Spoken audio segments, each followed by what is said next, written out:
Praise the lord. యేసయ్య చనిపోయి 3 దినముల తర్వాత తిరిగి లేస్తానని మరి తన శిష్యులతోనూ పరిశ్రయులతోనూ శాస్త్రులతోనూ అధికారులతోనూ తనతో ఉన్న వారందరితో చెప్పాను. కానీ ఆ విషయము మరి తన శిష్యులు మర్చిపోయి ఉన్నారు. మరి బాధ, భయము మరి దేవుడి మాటని మర్చిపోయేలాగా చేసింది. మరి వాళ్ళు భయముతో ఒక గదిలో దాగి ఉన్నారు. యేసయ్య తిరిగి లేస్తాడని వారు మర్చిపోయారు. మరి వారి జీవితాలు మరి ఆయనకు అప్పగించామని, మరి మా జీవితాలు ఏమైపోయాయి, మా కుటుంబాలు చెల్లాచెదరైపోయాయి, మరి ఆయనలాగా మేము అద్భుతాలు చేశాము, మరి మమ్మల్ని ఎక్కడ శిక్షిస్తారో, శాస్త్రులు ఎక్కడ పట్టుకుంటారో అని భయముతో వాళ్ళు తెలియలేని స్థితిలో ఉన్నారు. మరి శాస్త్రులు మరి యేసయ్య 3వ దినము లేస్తాడు అన్న మాటని గుర్తుపెట్టుకొని తన శిష్యులు వచ్చి యేసయ్య మృతదేహాన్ని ఎత్తుకెళ్ళిపోతారేమో అని మరి వాళ్ళ బంట్రోతులకు బలమైన రాళ్లతోనూ ఆ సమాధిని మూయబడి మరి ముద్రించాలి అనేసి ఆజ్ఞాపిస్తారు. మరి ఆ విధంగా జరిగించినప్పటికీ యేసయ్య తాను చెప్పినట్టుగానే తిరిగి లేచి ఉన్నాడు.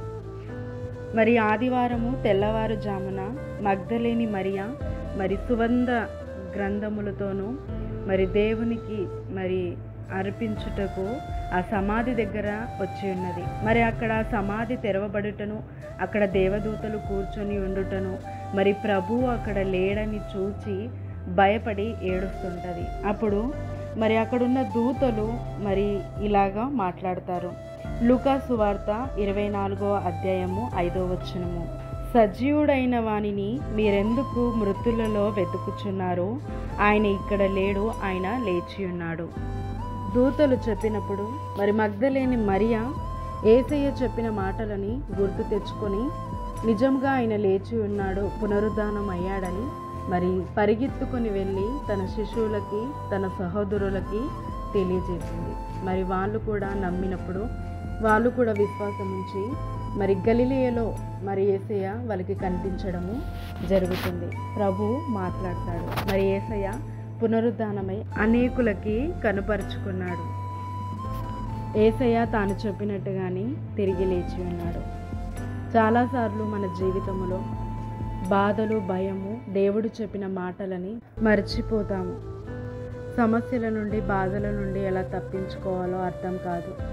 దేవుడి ప్రతి మాటను మనం గుర్తు చేసుకోకుండా మరి అవిశ్వాసములో పడి మరి ఇంకనూ బాధ ఎక్కువనే అవుతుంది, కానీ మనకి తక్కువ కాదు. అలాంటి సమయంలో మరి యేసయ్యని మన పక్షమున వాళ్ళకి ఎలా అయితే కనుపరుచుకున్నాడో, ఎలా అయితే వాళ్ళకి సహాయము చేశాడో, ఈరోజు ఈ క్షణము నుంచి మరి దేవుడే మనకి సహాయము చేస్తాడు, మనకి కనుపరుస్తాడు. ఆయన వాక్యము ద్వారా మనల్ని బలపరిచి ప్రతి భయం నుంచి, బాధ నుంచి తొలగించి మరి ఆయన మన విషయంలో పునరుద్ధానమయ్యి ప్రతి విషయంలో సమాధానాన్ని కలగజేస్తాడు.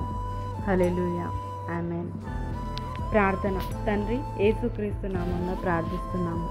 మా కొరకు మరణించి మరి తిరిగి లేచి ఇదిగో తండ్రి మరి ఎలా అయితే శిష్యులకి కనపరిచి వారి జీవితం అయిపోయింది అన్నప్పుడు నువ్వు ప్రారంభించావో మరి మా బాధల విషయంలో మరి మేము నీ వాక్యాలని, నువ్వు మాతో వాగ్దానం చేసిన ప్రతి మాటను మర్చిపోయేలాగా అపవాది చేసినప్పటికీ నీవు మా పక్షంలో ఉండి మాకు సమాధానం కలుగజేసి మమ్మల్ని ఆశీర్వదించి ప్రతి విషయంలో తప్పిస్తావని నమ్ముచున్నాము. నీవే మా దేవుడో కనుక మా కొరకు చేసిన ఈ త్యాగముని, ఈ పునరుద్ధాన జీవంని ఈరోజు తండ్రి ప్రతి ఒక్కరిలో మరి వెలిగింపచేయమని ప్రార్థిస్తున్నాను. మరి ప్రతి ఒక్కరిని దీవించి ఆశీర్వదించమని యేసుక్రీస్తు నామమున ప్రార్థిస్తున్నాను తండ్రి, ఆమేన్. యేసయ్య వారికి కనిపించినప్పుడు సమాధానము కలుగునుగాక, శుభము కలుగునుగాక అని చెప్పాను. ఈ క్షణం నుంచి దేవుడు మీ జీవితంలో శుభము కలగచేయనుగాక, మీకు అన్ని విషయంలో సమాధానము కలగచేయనుగాక, ఆమేన్.